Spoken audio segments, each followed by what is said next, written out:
NASA 557, contact tower 128.15. Caution, caution. Manual, fuel, manual, fuel. I'm John Goglia. I'm Greg Feith. And I'm Todd Curtis. And we are the Flight Safety Detectives. Between us, we have over a century of aviation accident investigation and safety experience to draw on as we discuss issues that affect all of us. So we are qualified to share our perspectives on accidents and incidents and what can be learned from them for the future. We're proud to say that we have two sponsors that really relate to the topic of aviation safety: the Professional Aviation Maintenance Association, or PAMA, and Avemco Insurance. Later on in the show, we'll tell you how you can get a 5% discount on your insurance just for listening to the show. We don't just dissect the official reports. In every episode, we identify safety issues and take the mystery out of accident investigations. So maybe pilots and their planes can have safer flights ahead.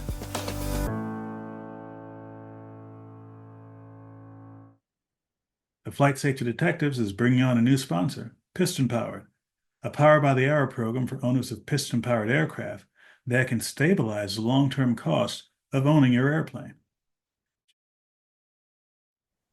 Well, hello, gentlemen. It is another episode of Flight Safety Detectives. It's almost a holiday episode. Indeed. In a couple of days, it'll be Christmas. We're recording this on the 23rd of December, 2024. Because we have nothing else to do except be in our respective offices doing a podcast. Absolutely. Well, it's good to see you guys, as always. And I think for our viewers and listeners, you know, John and I just got back from Avemco Insurance, so you're gonna be seeing a lot of good things. We did a lot of recording there, interviewed people, so you're going to see those interviews interjected in our upcoming shows, because I think those of you who are interested in a variety of different types of insurances with Avemco, whether it's aircraft coverage or renter's insurance, CFI insurance, or whatever, you're going to find those interviews quite interesting. So we're looking forward to bringing that to you in the new year, as well as a revamped show coming up after the new year as well. We're going to change the format a little bit. We're going to do some exciting things, bring it. Anyway, I think we got a very interesting show for those of you who are going to buy yourself a Christmas present, such as an airplane or even a New Year's present, especially a used aircraft. One of the big things that over the years we've seen a lot of, John preaches it at the end of the show about doing a very thorough pre-flight, are the things that you can't see, the hidden things. And anybody that's ever bought an airplane and, you know, tried to either do the pre-buy inspection themselves knows how difficult it can be to identify all the little things that could compromise not only your safety, but of course, have an influence on the price of the aircraft.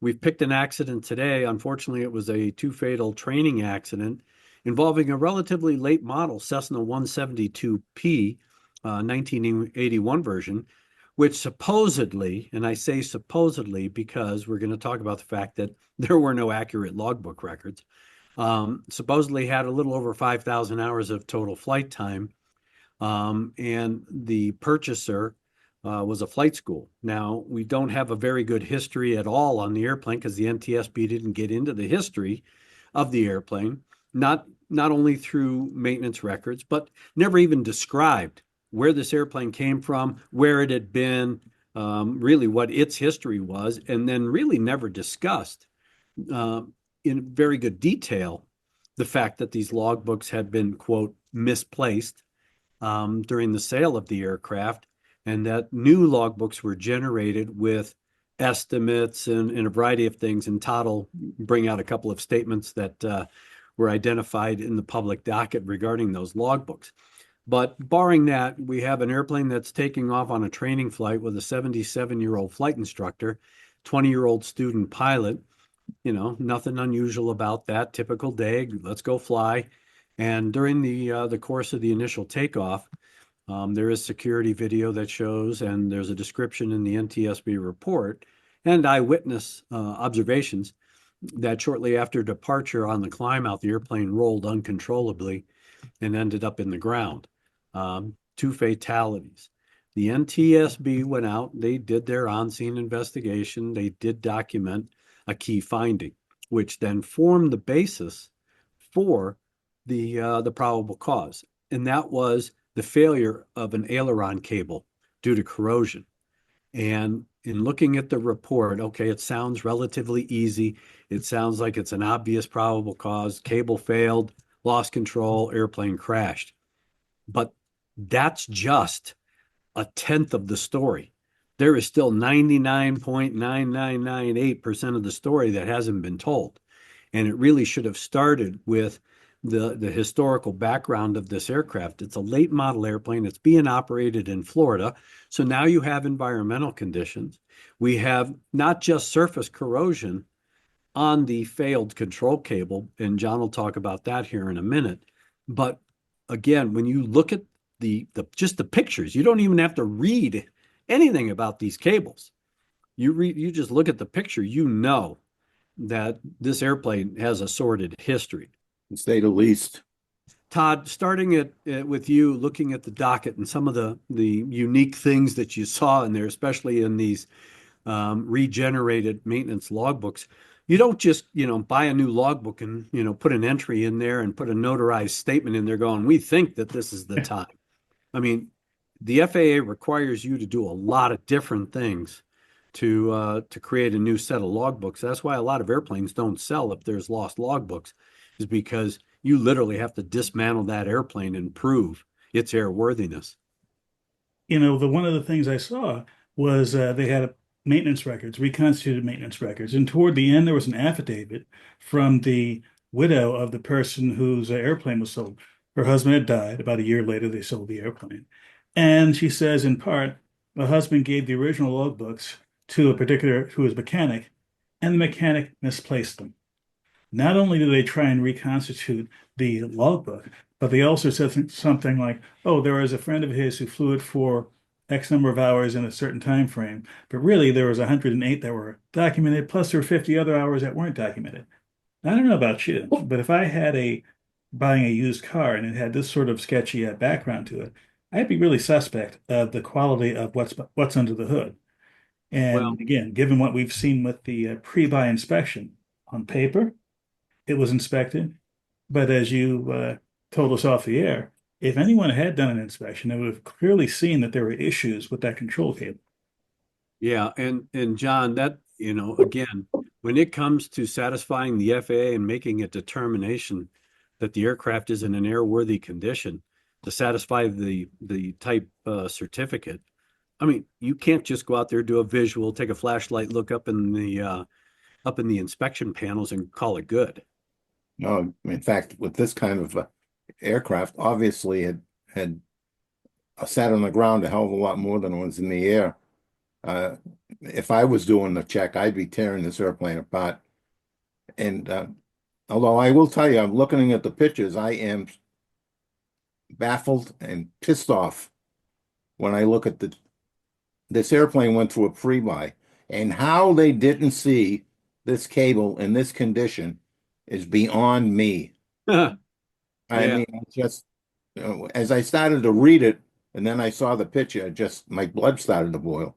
I just can't believe that somebody would pencil this, and that's clearly the indication we have here that the mechanic who did that pre-buy did nothing.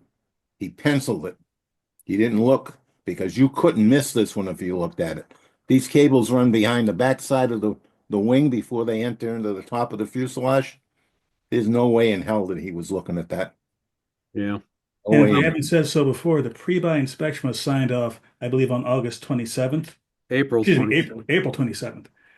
And the accident occurred May 26th, less than a month later. So Oh, you got to be kidding me. in my opinion, there's no way that amount of corrosion could be No way, developed. it's impossible. You could put it in sulfuric acid and it wouldn't eat it that fast. No way. This guy, whoever it is. Well, according to the NTSB docket, the pre-buy report that's in it was done by A+ Aviation Services. LLC out of Deerfield Beach. Of course, it kind of looks official. They talk about discrepancies. Transponder, alternator, beacon light are all in op. Lower skin flap has heavy corrosion. Okay. ELT battery is expired. Number 3 and 4 cylinders with oil leak, and right-hand magneto during run-up dropped 150 RPM. So then when you go and, you look at the visual inspection, opened up panels to inspect attached connections of cables. Propeller for any cracks, blah, blah, blah. They don't find anything wrong in all of that. And they're using supposedly all work performed relative to the Cessna 172 maintenance manual checklist. That's all bogus because, looking at this picture, and of course, Todd will embed this picture so you'll see it. Don't take our word for it. Look at this cable. And John, the thing that stood out, I think, to the three of us initially when we looked at the cable, besides the necking, which means that there's an overload stretch, was the fact that this isn't surface corrosion. This is corrosion through and through that cable. And if this airplane supposedly only has, 5,000 hours of flight time, you would never see corrosion like this, or shouldn't see corrosion, unless this airplane was sitting underwater for a while, to really soak through that cable. Yeah, the corrosion is through and through. The corrosion that was discovered on the lower side of the flaps, this cable lives just above that. Just above it, yeah. I mean, so if he did an inspection on that lower surface, how the hell did they miss this? Yep.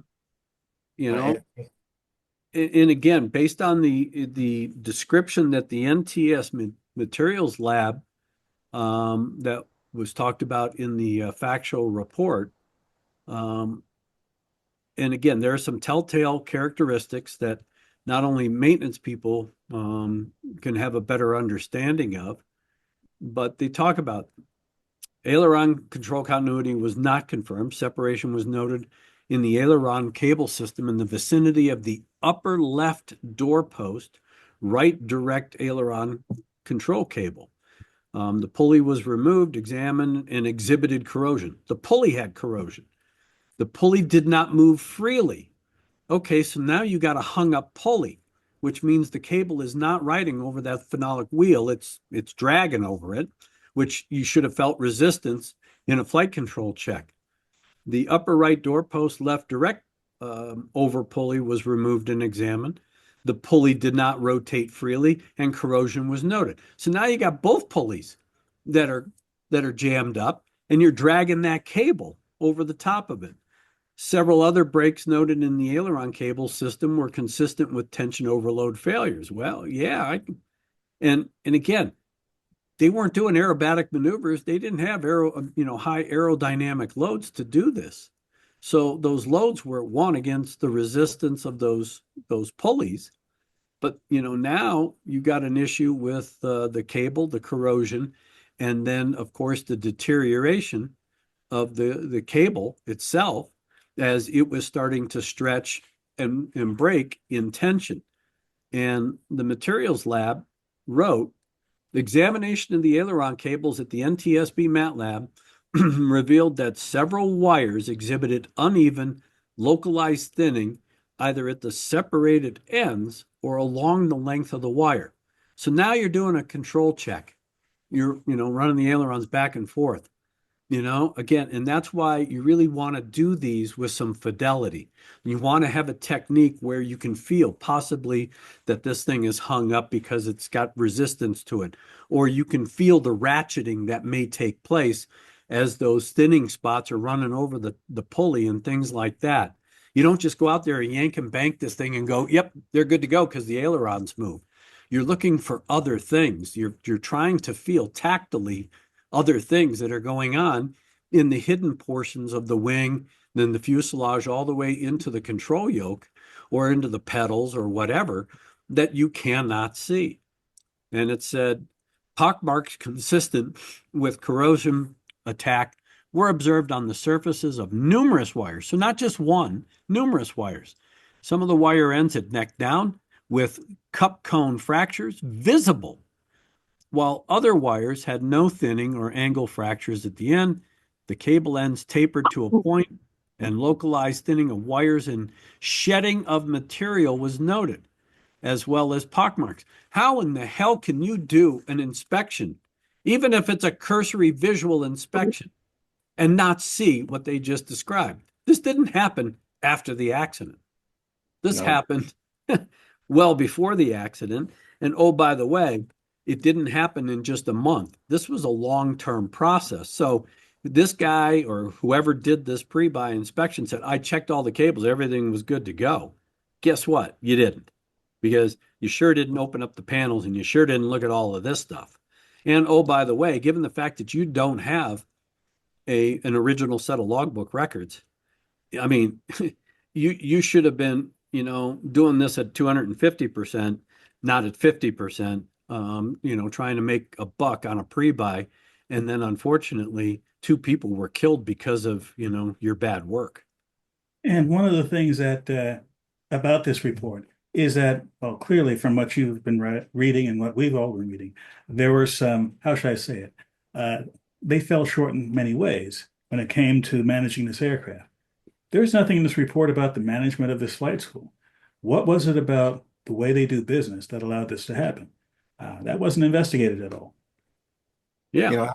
Just from the flight school, how do you buy an airplane new to you, right, from somebody, and throw it right into service without doing some work to it? Especially when you don't have any logbooks. Right. So in fact, I would call into question that piece of this report. So the report says that the logbooks turned up distance, lost, and they had to recreate them. Doesn't say when they had to recreate them. The fact that the inspection took place less than 30 days before the accident, I mean, that raises a big red flag in my mind. Right? Yeah. When did they come missing? When did you start to recreate them? Were they recreated before the pre-buy or after the pre-buy? They didn't ask that question in any of the documentation. Yeah. So the sleuth work leaves a little bit to be desired. Yep. And where's the information about the mechanic who lost the logbooks after the, family gave this person the logbook? Did they give him the logbooks a year before, 2 years? How do you lose the logbooks? How do you misplace them? Those questions. And then the bigger question is, what'd the FAA do about all of this? There is nothing in this report. Did the FAA take action against the flight school? Did the FAA take action against the mechanic? Did the FAA do anything with the person? And it doesn't give the credentials of the person who did the pre-buy. If they do have an A&P certificate and or an IA, did they take any action for doing such a lousy inspection or pencil whipping this inspection? Where's all that? Because all of that is part of cause and contributing factor, not just going to the obvious that a broken cable resulted in a loss of control. That's a ridiculous probable cause. That just tells you the obvious. You didn't need to leave the office to figure that out. The FAA could have looked up there and said, yeah, we got a broken cable. Great. But that's not aviation safety, and that is definitely not aviation safety enhancement. How did this chain of events come together to lead to the loss of 2 lives? That's the disconnect we've been seeing in so many reports. So it's not surprising that the NTSB just doesn't dig into those the way we used to, especially with GA, especially with their budget condition that it's in. There's lots of reasons, some valid, some not so valid, but this report contributes very little to ongoing safety. It does have one big piece, the corrosion on the cable. So that should raise the awareness of not only people who operate and buy airplanes, but also the mechanics doing the inspections and the pre-buys. But, you buy an airplane to put it in service, you do a pre-buy inspection. Wouldn't it be wise to do a 100-hour inspection before you put the thing to work? Well, again, I mean, the red flag here was the fact that it didn't have logbooks. I mean, Yes. you don't have to have, a rocket science background to just even Google I'll tell you, I just did it just for the hell of it. Hmm. Obtain a new logbook. Okay, great. You go buy a brand new logbook. You got to gather all the existing information that you can. Okay. So you're going to be looking for work orders. You're going to be looking for any kind of notes related to this airplane. You're going to be, calling the FAA and, Oklahoma City, trying to get all of their aircraft records to see what if 337s, was there any major alterations and repairs, things like that. So you're going to have to do all of that. Of course, you're going to have to try and track the history of this aircraft. And you go back to the guy who turned the wrench on it and go, tell me about all of that, what you did. Now, I want all your work orders. I want to know what you've done, any mods you've done. I mean, so there's a lot of record, investigation there. You have to look at AD compliance. That means you got to go through the entire airplane with an AD log and make sure that all the ADs have been complied with. And On the one hand, I can understand things being, how should I say it, a little less strict when it comes to private sales, because as we all know, you can fly strictly adhering to the regulations and still be an unsafe aircraft or unsafe pilot. And I can see a private sale where this sort of oversight or lack of oversight is an issue. But it calls into question, shouldn't there be a little bit more a higher set of requirements if you're sending an aircraft into a flight school, no matter what the history of this aircraft was? the FAA has a standard. You have to prove airworthiness. You cannot prove airworthiness of this aircraft with those logbook records. The FAA will not accept it. And that's why it's like, where the hell's the FAA in all this? Did they take any action against the flight school? Did they take any action against the mechanic? Because that's the enforcement tool, is why didn't you do these things? Why didn't you suspect this? Didn't this raise a red flag? Why didn't you question this? And then why did you put this in service before you, because technically that airplane, when it went into service, was not airworthy. Clearly not airworthy, clearly. And, And when the date when the logbooks went missing is critical.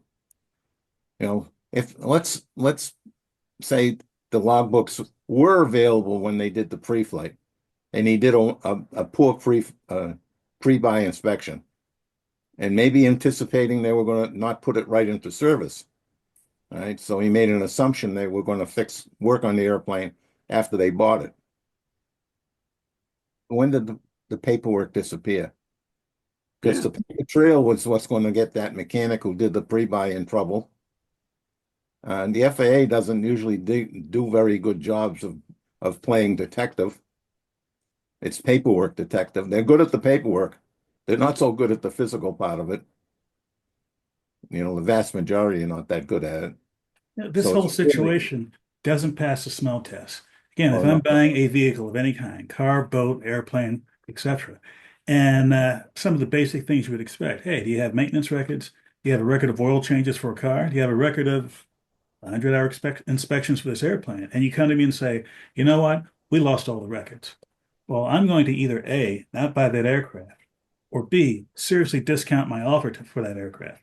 Because I'd have to do all the reasonable things you're talking about, a tear down inspection, etc., to get that airplane to a level where I trust it in the hands of a 20-year-old student. A very invasive inspection, which can and often does uncover major flaws that you wouldn't have seen until you did a 100-hour inspection or an annual inspection. Right? And B, it raises the risk of breaking things while you're disassembling, which has a cost of its own. And one of the things that in the report, some of those cable pulleys were frozen. You find that out when you do invasive inspections. yeah, well, the inspection paperwork says, open the panels to inspect attached connection of cables and check the free movement of the flight controls. The NTSB found they were frozen after the fact. How come this clown, or whoever did it, didn't find it at the time of his or her, free movement of flight controls? It's just, this is criminal. And this pre-buy inspection was worthless. It's written with, I don't know, 12 or 14 font, double spaced, and it takes up barely a page. Yet, just us talking about this, I could have probably picked out 3 pages of stuff that should have been looked at. And think of the instructor and the student pilot.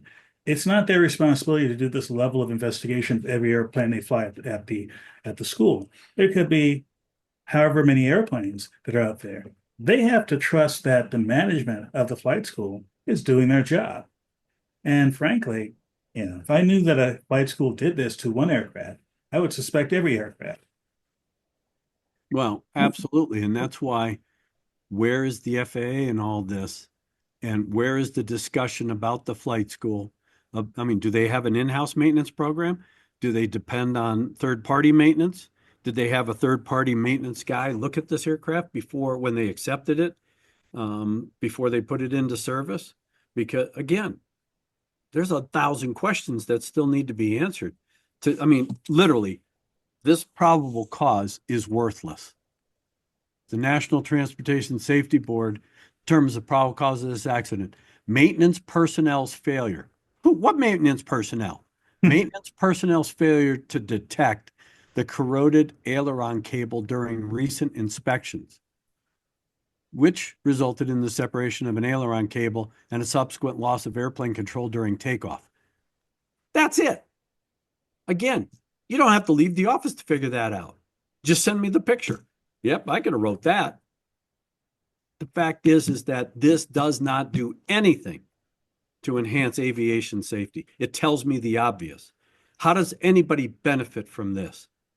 And the fact is this a isolated event, or is this, something that can continue on and on and on? Especially since this is a flight school. Are they still in business? Are they still operating this way? Is this still their practice? Are they still buying hangar queens and putting them into service? Yeah, there's a lot of pieces there that they should have highlighted. And it's just Corroded cable is the only beneficial thing that has come out of this accident. Well, and it's not That's just weak. and John, you've looked at you worked on ththese cables. Yes, there's going to be times when there's corrosion on them. That's typically surface corrosion. And oh, by the way, and we'll post it on our website with this video. There is a 12-page corrosion program that Cessna puts in the maintenance manual. It's very comprehensive. It talks about corrosion. It gives you all the different types of corrosion, intergranular and a variety of other ones. It tells you what to look for. It tells you what to suspect, where to look, how to correct the respective types of corrosion. It goes on for 12 pages. It's very informative. And if you're a pilot and or an aircraft owner, I would suggest that you download this and put it somewhere in your reference material, because when you're looking at your aircraft during a pre-flight inspection, you're going to find corrosion on a flight control surface or on a piano hinge or whatever. This kind of information is good for you to determine whether or not you got a major problem before you take that airplane into the air. And again, I do not understand. I mean, okay, so 2023, yeah, we had all these pilot factories up and running. Everybody's trying to make a quick buck because of the hiring boom that's going on right now. This is just criminal.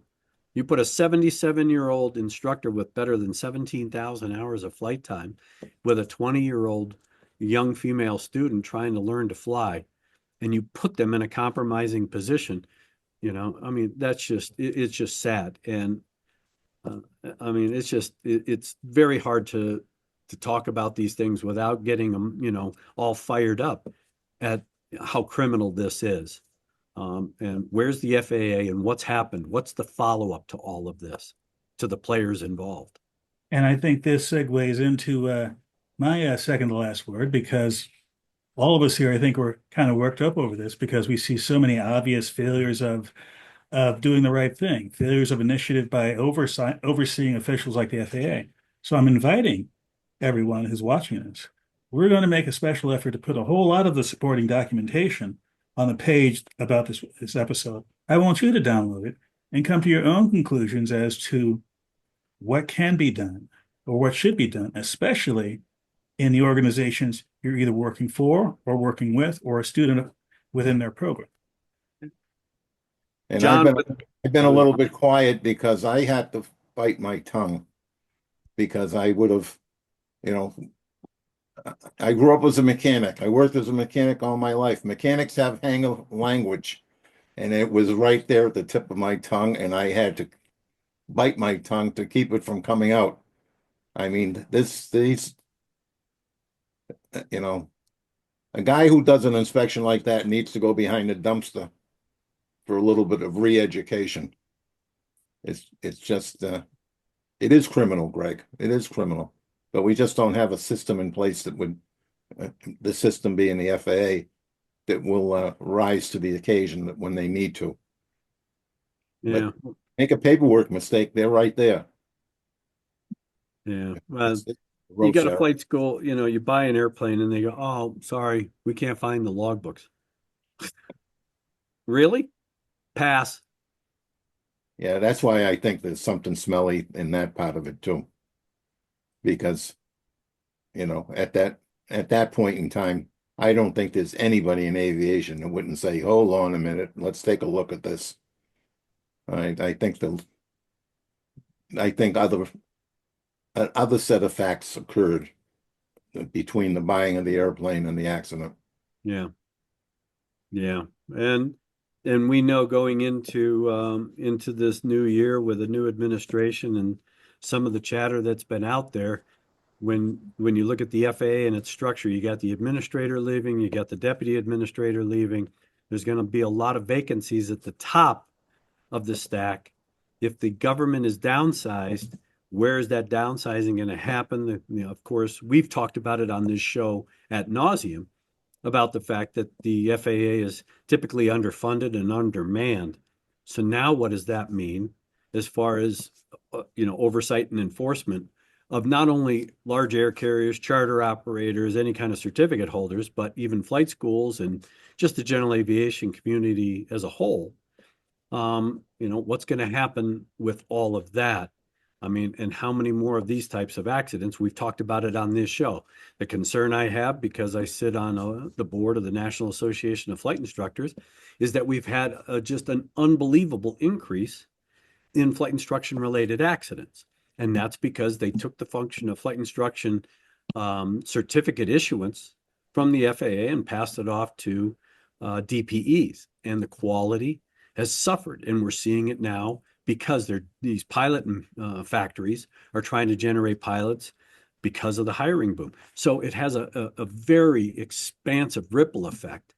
And I think, unfortunately, going into this new year, we're going to be talking a lot about a lot of these issues with the accidents that we review, especially the more recent accidents. I had a very interesting conversation with a retired FAA person, retired for a number of years. And it's about all the press releases about bringing the government people back to work. Most people don't realize that a vast majority of the FAA employees are working from home. They don't ever go in the office. And the government is pushing to reverse that. And what you hear from FAA people is, I'm not going back. I'll retire. I'll retire. And like you, I said, what are we going to do? We're going to lose that expertise. Well, this FAA person told me, he said, that may be a blessing in disguise. He said, because we'll get rid of a lot of these people that have been taking up space and doing very little, and bring in some fresh blood, bring in some young energy. And he shut me up because there's a lot to be said for what he was saying. Yeah. And that's true. And I mean, there are qualified people. It's just a matter of how do you, just like the air traffic controllers and everything else, you get a shortage. How do you backfill all those positions with high quality people in a very short period of time? Because you have to have a good basis of practical knowledge coming in, learning the system, learning the enforcement actions and everything else of the FAA. I mean, that's a whole process. That's time consuming. It's resource intensive. You're not going to bring in everybody up to snuff like right now. And I was just down at Embry-Riddle, and we'll save it for another show, but they've got approval now where they got a direct program for their air traffic controllers coming out of their program, going right into a facility. That will help expedite bringing this young talent in who's going to have a very good, solid background with air traffic control and all of the updates to the air traffic control system, which will help ease some of that burden. But that's just a very small part, John and Todd. So we're going to have a lot to talk about coming up in this new year. We hope that you've enjoyed this last year's of our programs. We look forward for your continued support. Again, we're always looking for financial assistance because we put this show together, but we're bringing it up hopefully not only a notch, but maybe 10 notches for the new year. And so again, we appreciate all your feedback. Continue to email us because we've learned a lot from your questions and accident suggestions and things like that. So going into 2025, we wish you all a safe and happy new year. And John, I'll let you close it out with your one famous tagline, and it's not about pre-flights. It's just closing the show out. Well, I got two this time. Oh, please. Because both Todd and I teach at Vaughn College, and Vaughn College also has approval for their ATC to go direct. And to all of you out there flying over this winter, please fly safely. Thank you for checking out our show. We really value our listeners and subscribers. Our podcast gets ranked by you and how much you like it. So please give us 5 stars in your podcast platform. We want to keep in contact with you. We are on Facebook, Twitter, Instagram, and of course, YouTube. You can email the show at flightsafetydetectives@gmail.com. By the way, if you're on YouTube, we're really working on growing the channel, and it helps if you all send in comments. Please do that, and we read all the comments. And be sure to subscribe. Remember, if you're in the market for aviation insurance, you can save 5% with Avemco just by mentioning our show. Visit them at www.avemco.com. That's it for this episode of the Flight Safety Detective. Until the next episode, fly safe.